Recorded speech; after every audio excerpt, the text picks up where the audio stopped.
Hello guys, so today we will learn how to insert the worksheet in graph using Origin. Open your Origin, draw a graph. So once you have drawn the graph, you can click on the graph and go to the insert tab and choose the worksheet.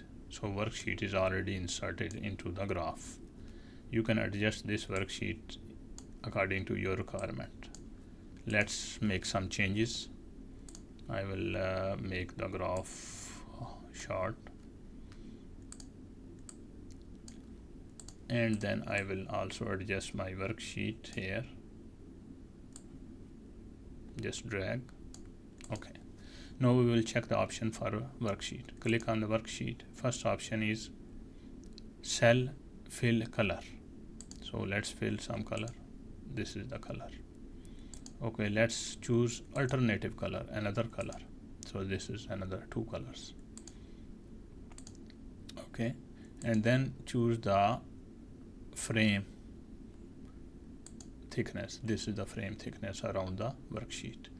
There are some lines. You can vertical grid lines and horizontal grid lines. You can remove them if you don't want. You can also keep them if you. Let's remove one, and then you can change the grid line thickness. Just click on here. It's becoming thick and thick, you can see inside the worksheet. Okay, then you can also change the grid line color. Yes, let's choose the blue. You can see. You can again go here and choose the frame color around the worksheet. Let's choose red. So it's red now. Click again and choose the text or font size of the text inside the table. Let's choose a bit bigger one. You can see it's become large, and table is